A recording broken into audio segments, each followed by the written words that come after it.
Now let us see what are the investigations we need to confirm the placenta previa.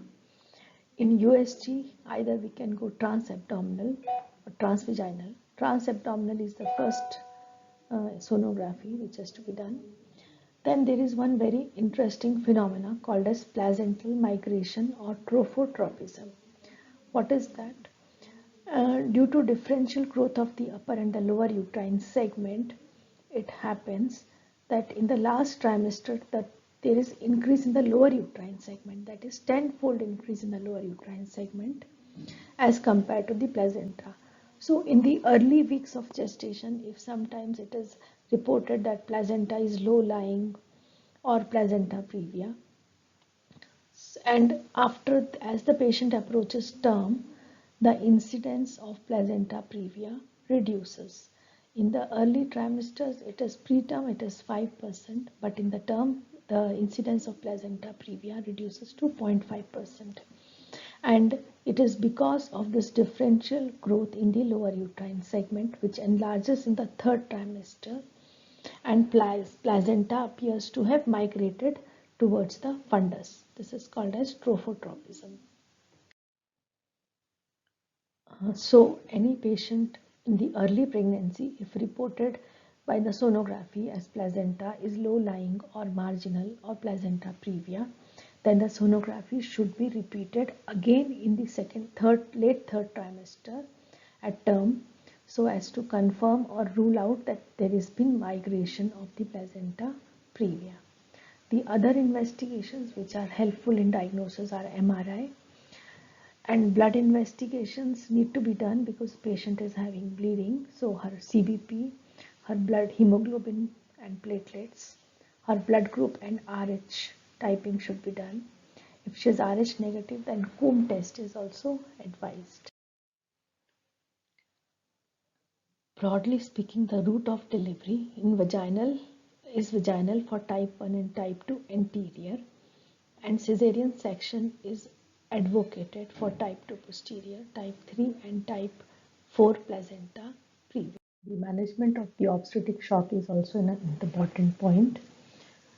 Insert a wide bore IV cannula, draw blood for blood grouping and cross matching in all investigations like blood group, complete blood picture and ABG.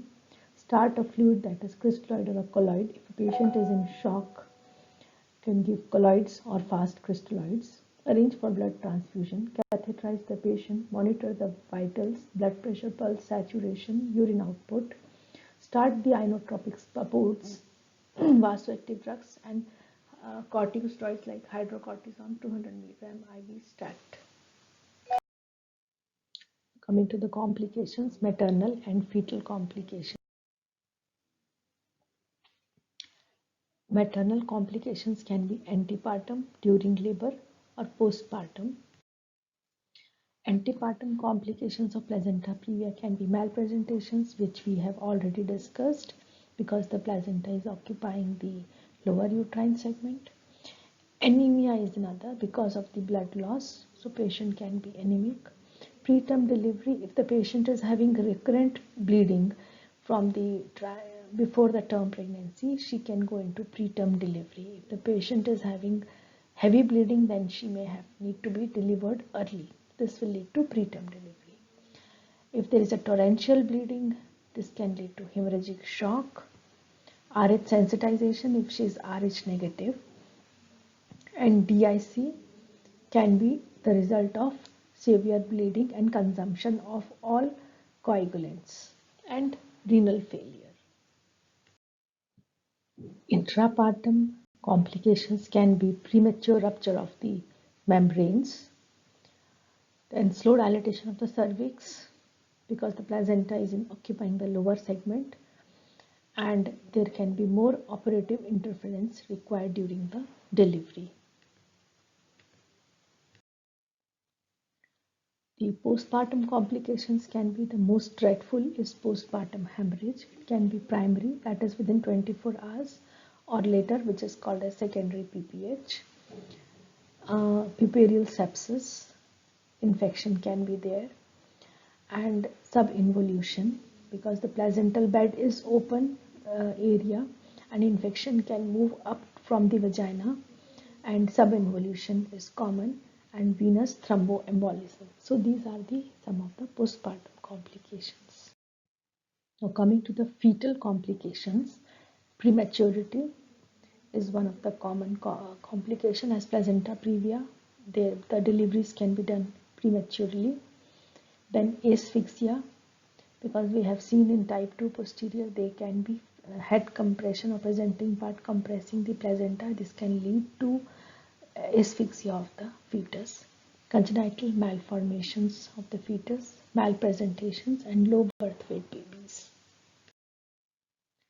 Now coming to the management of placenta previa, such a patient who is bleeding and is diagnosed as placenta previa on sonography, then this patient should be transferred or referred to a center with the facility of blood transfusion, operation theatre, anesthesia, skilled obstetrician, and ICU with pediatrician.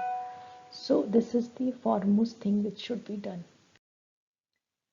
There are two ways of management. One is expectant management, another is active management. Now coming to the expectant management, there is one regime called as McAfee-Johnson regime. This is done to achieve only when fetal maturity with some risk to the mother. So if we can wait for some time till the fetus is matured and there is not much risk to the mother, so then we manage through the McAfee-Johnson regime. The points to be considered under this regime is hemoglobin more than 10 grams. So if the hemoglobin is more than 10 grams, only then one should wait and go for the expectant management. Second, if the gestation age is less than 37 weeks, that is premature fetus, then we can wait. There is no active bleeding from the pervagina and patient is not in labor and fetal well-being is assured on sonography. So if all these points are satisfied, only then one should go for the expectant management. Now during expectant management, if one has chosen, then one has to daily monitor the vitals of the patient. PV bleeding monitoring should be done. Inspect the pads. Check her hemoglobin and CBP platelets and all other investigations to be done like blood group, LFT. Tocolytics have to be avoided in the placenta previa. This is very important. If the patient is Rh negative, then anti-D is to be given. And betamethasone is to be given for fetal lung maturity. Its dose is 12 milligram intramuscular, 24 hours, 2 doses. So these are some of the things to be done for expectant management.